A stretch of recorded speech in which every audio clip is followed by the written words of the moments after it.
하나님의 말씀은 요한복음 8장 1절부터 11절입니다.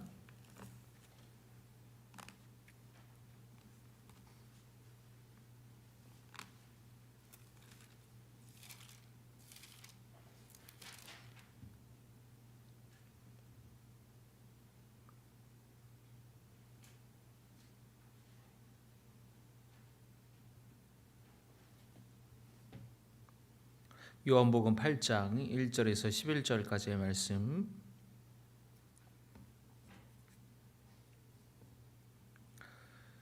7장 53절부터 이어집니다. 다 각각 집으로 돌아가고 예수는 감람산으로 가시니라. 아침에 다시 성전으로 들어오시니 백성이 다 나아오는지라.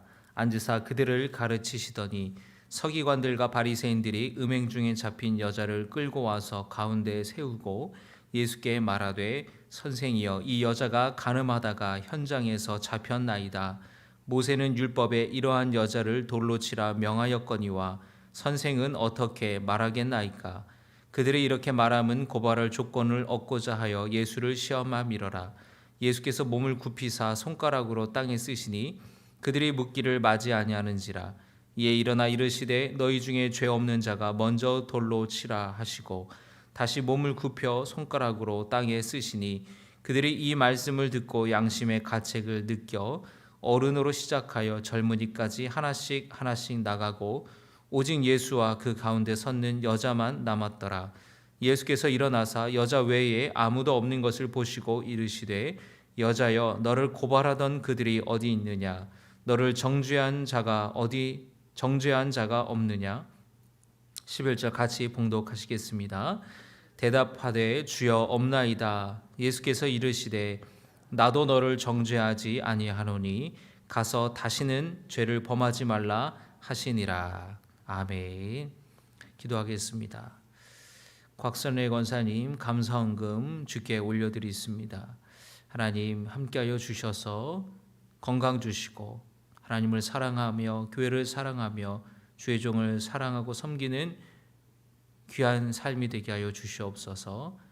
주님의 은혜에 감사하여 귀한 것 올려드리오니 기뻐 받으시고 하나님이 크신 은혜와 복을 허락하여 주시옵소서. 예수님의 이름으로 축복하며 기도드리옵나이다. 아멘. 할렐루야. 기운이 없으신 것 같아요. 떡국 먹고 나이가 하나 더 드셔서 그러신가요? 명절 잘 보내셨습니까? 네. 여러분 아멘 하실 때 힘있게 아멘 아멘 이렇게 하셔야지. 아멘. 어디 소 있어요? 소. 아멘. 소가 있는 것 같아요. 소가. 아멘 이러지 마시고 아멘 이렇게 힘있고 짧고 젊은이처럼 여러분 아멘 하시기를 주의 이름으로 축원합니다. 그렇죠. 아유 이렇게 잘하세요. 이렇게 진작부터 하시지 왜 이렇게 누가 보면은 외양간 온 줄 알겠어요.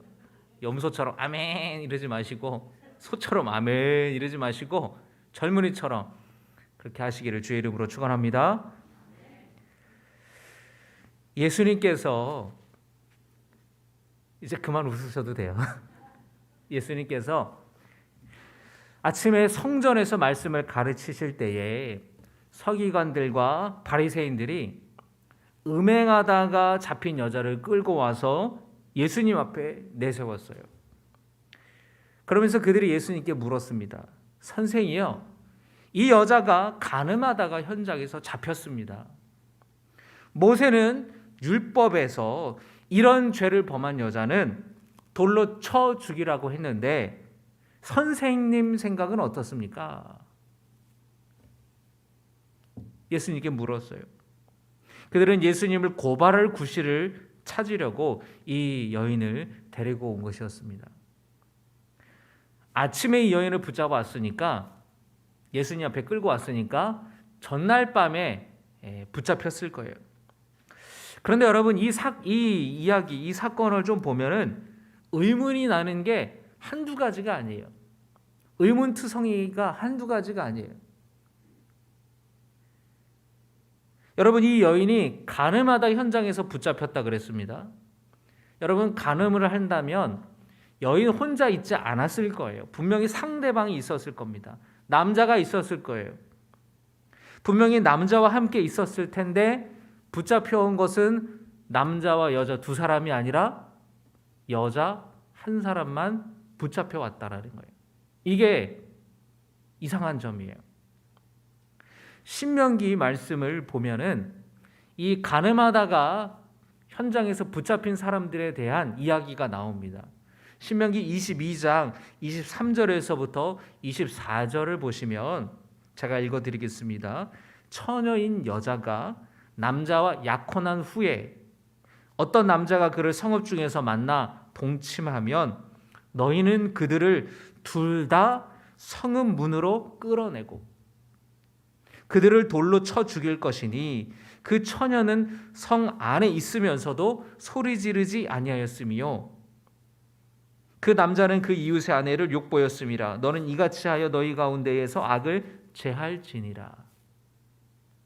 약혼한 여인이 다른 남자와 동침하다가 붙잡히면 성문으로 두 사람을 다 끌어내어서 돌로 쳐 죽이라는 거예요. 성폭행을 당했거나 강간당한 것이 아니라 상호 합의하에 그렇게 약혼한 이미 결혼을 앞두고 있는 사람이 이런 음란한 일을 저질렀을 때는 성문으로 끌어내고 돌로 쳐 죽여라. 그렇게 신명기 22장에는 그 율법이 나와 있습니다. 그러니까 여자만 붙잡아 오는 게 아니라 남자와 여자 두 사람 모두를 붙잡아 와야 되는 거예요.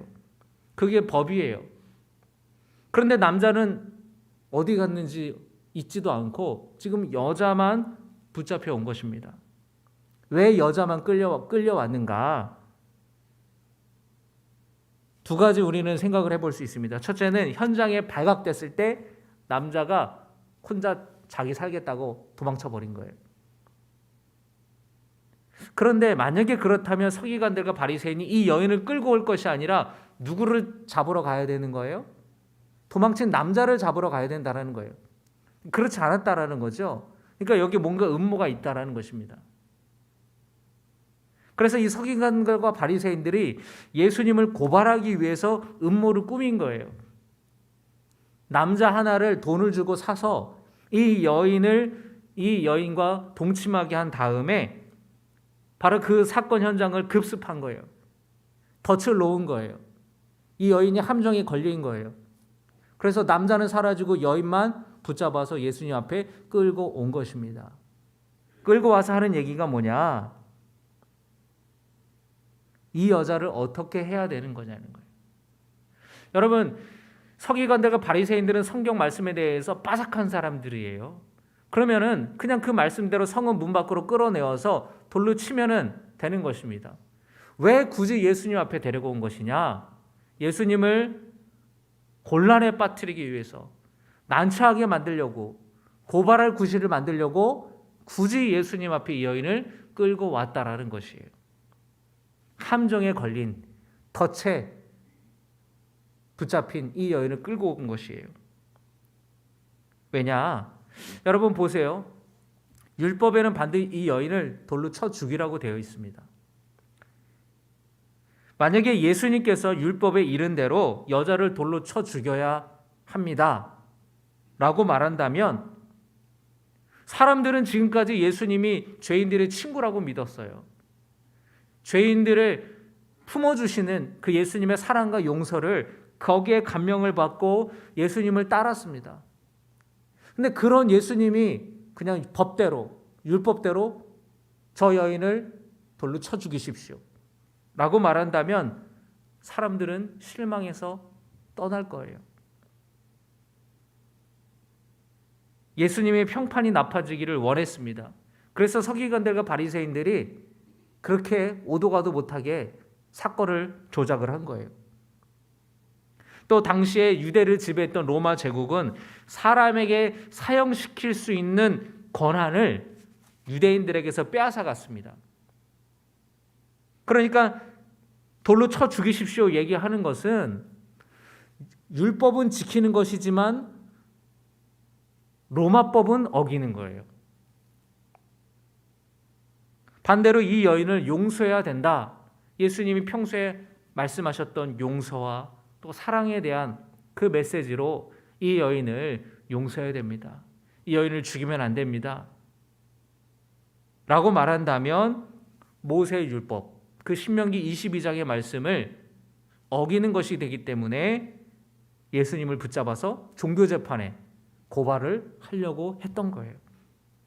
예수님이 어떤 대답을 하더라도 곤란에 빠뜨릴 수 있는 겁니다. 근데 여러분, 오늘 말씀을 보면은 예수님께서 아주 독특한 행동을 하세요. 그게 뭐냐면 땅에 뭔가를 쓰시기 시작하는 거예요. 여러분, 오늘 말씀에 8장의 말씀 같이 읽었습니다. 6절의 말씀에 보니까 6절 하반절에 예수께서 몸을 굽히사 손가락으로 땅에 쓰시니, 여러분 어렸을 때 손가락으로 막 땅에 막 쓰는 그런 추억들이 있잖아요. 땅 따먹기도 하고. 그리고 여러분 명절에 혹시 뭐 바닷가 쪽에 고향이 바닷가 쪽이라서 가시거나 아니면 가족들끼리 뭐 강원도로 강릉 같은 데 여행을 가셨다고 한다면 그 바다 해변에다가 꼭 손으로 막 뭘 쓰잖아요. 그죠? 누구누구 뭐 사랑해라고 하트라고 하고 엄마 아빠 사랑해요 뭐 이렇게 쓰기도 하고 땅에 뭘 쓰잖아요. 예수님이 사람들 앞에서 갑자기 몸을 굽히시더니 손가락으로 땅에 막 뭘 쓰셨어요. 그리고서 사람들에게 뭐라고 하시냐면은 너희 중에 죄 없는 자가 먼저 돌로 치라. 그리고 또 땅에 막 또 뭘 쓰셨어요. 그러자 사람들이 양심의 가책을 느껴서 다 떠나갔다고 했습니다. 예수님이 과연 땅바닥에 무엇을 쓰셨을까? 성경에는 나와 있지 않지만 여러 성경의 주석가들은, 어떤 주석가들은 예수님이 땅바닥에 쓰신 것이 예레미야 17장 13절의 말씀이라고 하기도 합니다. 예레미야 17장 13절의 말씀을 보시면 제가 읽어드리겠습니다. 무릇 여호와를 떠나는 자는 흙에 기록이 되어리니 이는 생수의 근원이신 여호와를 버림이니이다. 하늘의 생명책에 기록되는 것과는 반대로 여호와를 떠나는 자는 흙에 기록이 된다. 그런 뜻이에요. 예수님께서는 예수님을 함정에 빠뜨리려는 간교한 이들을 가리켜서 너희가 그 구절이 가르치는 사람이다 라고 말하려 했다라는 것이에요. 또 다른 주석가는 예수님께서 땅바닥에 쓰신 것은 서기관들과 바리새인들, 그 가늠한 여인을 붙잡아 예수님께 끌고 왔던 그 사람들의 죄를 땅바닥에 낱낱이 쓰셨다라는 거예요. 여러분 오늘 성경을 보시면은요, 8장 1절에서부터 11절까지의 말씀이 가로로 쳐 있는 것을 여러분 성경에 볼 수 있습니다. 이 가로의 뜻은 요한복음에 이 사본이 여러 개가 있는데 어느 사본에는 이 내용이 없다라는 거예요. 여러분 성경은 사람 손으로 다 필사를 했어요. 양피지 같은 데다가 다 보고 베껴서 옆에다가 다 옮겨졌습니다. 우리 성경 필사하시는 우리 성도님들 참 많으시잖아요. 그래서 성경은 사본이 많아요. 여러 사본이 많은데 발견된 어떤 사본에는 이 내용이 빠져 있다라는 거예요. 그걸 가로로 표시를 해놨는데 또 어느 사본에는요 8절 뒤에 그들 한 사람 한 사람의 죄들을 이라는 구절이 있다라는 거예요. 그러니까 예수님이 손가락으로 땅에 쓰신 것이 바로 거기에 모여들은 한 사람 한 사람의 죄를 쓰셨다라는 거예요. 그 사람들은 여러분 자기네들 의인이라고 생각했어요. 나는 이 현장에서 가늠하다 붙잡혀 있는 여인을 돌로 쳐 죽여도 된다 라고 생각했어요. 스스로를 의인이라고 생각했습니다. 스스로를 떳떳하다고 생각했어요. 그런데 여러분, 세상에 어느 누구가 죄 없는 사람이 누가 있겠어요? 예수님이 땅바닥에 거기에 그 여인을 돌로 쳐 죽이려고 손에 벽돌을 하나씩 큰 돌을 들고 있는 그 살기에 가득한 그 사람들의 이름을, 그 사람들의 죄를 땅바닥에 쓰기 시작하십니다. 그러면서 예수님이 말씀하신 거예요. 당신들 중에 죄가 없는 사람이 먼저 이 여인에게 돌을 치십시오. 예수님이 뭐 하는지 이렇게 봤겠죠. 사람들이 거기에 자기의 이름과 자기의 죄들을 예수님이 써 내려가시기 시작했어요. 당신들 중에 죄 없는 사람이 먼저 돌로 치십시오.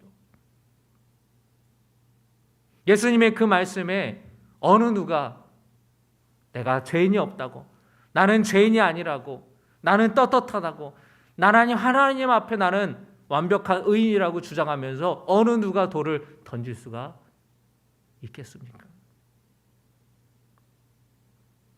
예수님께서는 저들의 은밀한 죄들을 다 알고 계셨다라는 거예요. 예수님 앞에 그들의 은밀한 죄들이, 부끄러운 모습들이 낱낱이 드러나게 됐다라는 것입니다. 스스로 양심의 가책을 받게 된 사람들은 나이 많은 사람들로부터 젊은 사람에 이르기까지 들고 있던 돌을 다 땅바닥에다가 버려두고 그 자리를 피할 수밖에 없었다라는 거예요. 예수님께서 여인에게 물으셨습니다. 당신을 고소하고 정죄하던 자들이 어디 있습니까? 이 여인이 주변을 살펴보니 다 사람들이 사라지고 말았어요. 아무도 없습니다, 선생님. 나도 당신을 정죄하지 않겠습니다. 가서 다시는 죄를 짓지 마십시오. 이 여인을 정죄하고 돌을 던질 수 있는 유일한 사람은 사실은 예수님밖에 없었어요. 왜냐하면 예수님은 죄가 없으신 분이기 때문에. 그러나 그 예수님께서도 이 여인에 대해서 나도 당신을 정죄하지 않겠습니다 말씀하셨습니다. 여러분, 정죄라는 것은 당시 법정에서 유죄 선고를 내리는 것을 말해요. 유죄, 징역 1년 그렇게 선고하는 것을 정죄한다고 말합니다. 그런데 예수님께서도 이 여인에게 유죄 판결을 내리지 않겠다라는 거예요. 이 여인의 죄를 완전히 해결하셨다라는 말씀이에요. 죄에서 자유하게 되었다라는 말씀이에요. 여러분, 우리가 예수 믿어서 얻게 되는 가장 큰 복은 죄에서 자유함을 얻는 것인 줄 믿으시기 바랍니다. 죄사함 얻는 것이 가장 큰 은혜요 복인 줄 믿으시기를 바랍니다. 그런데 여러분, 이 복을 누리기 위해서는 전제 조건이 있어요. 그것은 뭐냐면 바로 예수님 앞에 우리의 죄가 드러날 때에 그 죄를 대면해야 된다는 것이에요. 우리의 죄들이 드러날 때에 그것을 대면하는 것이, 그것을 마주보는 것이 불편하죠. 부담스럽죠. 고통스럽죠. 여러분, 교회에 전도하고 교회 나오라고 이야기를 할 때에 어떤 사람들은 거부감을 갖고 말하는 사람들이 있어요. 나는 양심적으로 살았는데, 나는 법 없이도 열심히 살았는데 왜 교회에서는 그렇게 죄인이라 그러냐고. 나는 그게 아주 불편하다고. 나는 그게 지금 꺼리낀다고. 그렇게 말하는 사람이 있어요. 여러분, 제가 지난번에도 말씀드렸잖아요. 성경에서 죄인이다라고 하는 것은 어떤 도덕적인 윤리적인 죄를 져서 죄인이라고 하는 게 아니라는 거예요. 뭘 훔쳐서 거짓말을 해서 죄인이다가 아니라 죄의 영향권 아래에 있다라는 것입니다. 우리가 지구에 살면 이 지구의 중력에 영향을 받을 수밖에 없는 것처럼 죄의 영향을 받고 산다라는 거예요. 그래서 죄를 지을 수밖에 없는 상태에 빠져 있는 것을 성경은 죄인이라고 하는 거예요. 여러분, 중고생들한테 물어봐요. 야, 투명인간이 되면 너 뭐 하고 싶냐? 그들은 제일 먼저 답하는 게 뭔지 아세요? 은행을 터는 거예요. 투명인간이 되면은 은행을 턴대요. 군인들한테 물어봤어요. 군복무하고 있는 군인들에게 투명인간이 되면은 뭐 하고 싶어요? 부대 담벼락을 넘어서 집에 가고 싶대. 그런데 그렇게 하지 못하는 이유가 뭐죠? 그렇게 하면 잡히니까. 투명인간이 된다면, 어떤 상황과 조건이 된다면 얼마든지 죄를 지을 수 있는 게, 죄를 짓고자 하는 것이 바로 인간이라는 거예요. 그렇게 못하는 것은 상황과 조건이 안 되니까, 그러면 큰일 나니까 못하는 것이죠. 그게 무서워서, 법이 무서워서, 처벌이 무서워서 못하는 것이지, 걸리지만 않는다면, 아무도 모른다면 그런 죄를 얼마든지 짓는 것이 바로 인간의 죄악된 모습이라는 거예요. 여러분, 그 주님의 말씀 앞에 우리의 죄가 드러날 때에, 말씀 앞에 우리의 죄가 드러날 때에 그 죄를 마주할 수 있어야, 그 죄를 대면할 수 있어야, 그리고 주님 앞에 우리가 회개하고 철저하게 회개하고 주님 앞에 은혜를 구할 때에 거기에 죄사함의 은혜가 있음을 여러분 믿으시기를 주의 이름으로 축원합니다. 서기관들과 바리새인들은 자신의 죄가 낱낱이 드러났어요. 예수님이 다 그 사람들의 죄를 썼잖아요, 땅바닥에. 근데 이 사람들이 지금 했던 행동들이 무엇입니까? 그 자리를 피해서 도망갔다 그랬어요. 거기를 피하면 안 되는 거예요. 그 자리에서 내가 죄인이라고, 내가 어찌할 수 없는 그런 죄인이라고 그 자신의 죄들을 고백하고 주님께 용서를 구해야 되는 거예요. 그것이 부끄러워서 그들이 도망치고 말았다라는 거예요. 떠나면 죄는 해결이 안 돼요. 피하면 죄는 해결이 안 됩니다. 대면해야 돼요. 철저하게 나의 죄를 대면하고, 때로는 그것이 피하고 싶고 고통스럽고 불편한 일이지만 그것을 마주하고 대면해서 정말 내 죄악이 무엇인지를 철저하게 회개하고 주님 앞에 나아갈 때에 진정한 죄의 자유함이 있고 죄사함의 은혜가 있는 것입니다.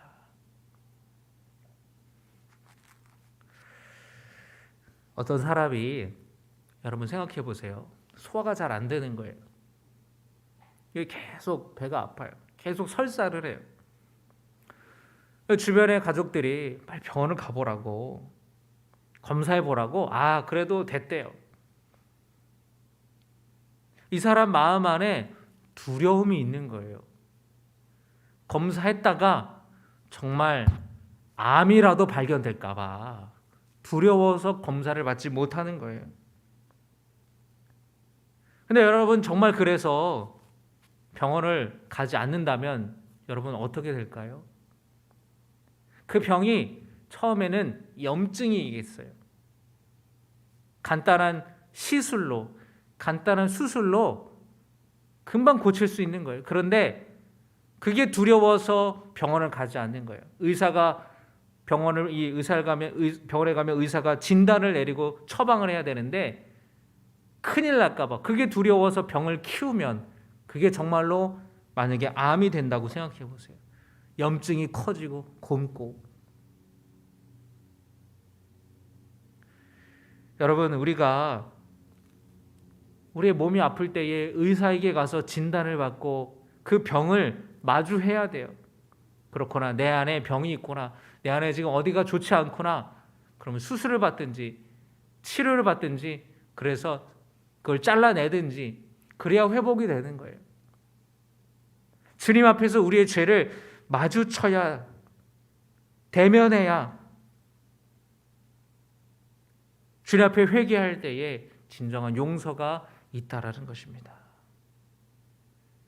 그때에 예수님께서 이 여인에게 하신 말씀처럼 우리에게도 동일하게 하실 거예요. 나도 너를 정죄하지 않겠다. 나도 너를 정죄하지 않겠다. 예수님께서는 정죄하려고 하시는 것이 아니라 우리를 구원하시고자 이 땅에 오셨다고 주님은 말씀하고 계십니다. 잃어버린 자를 찾기 위해서 오셨다고 말씀하세요. 예수님은 이 간음한 여인, 부끄러운 짓을 한 이 여인도 구원하시기 위해, 그 여인의 죄를 사해 주시기 위해서 이 땅에 오셨고 십자가에 죽으셨다라는 것입니다. 그 주님의 십자가의 보혈로 저와 여러분의 죄가 사함받음을 믿으시기를 바랍니다.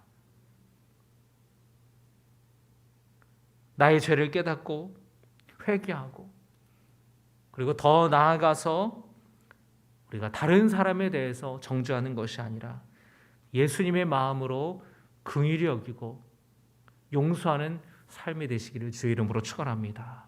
서기관들과 바리새인처럼 이 여인을 붙잡아서 돌로 쳐주게 된다고 끌고 오는 그런 삶이 아니라 다른 예수님처럼 정죄하지 않냐고 용서하고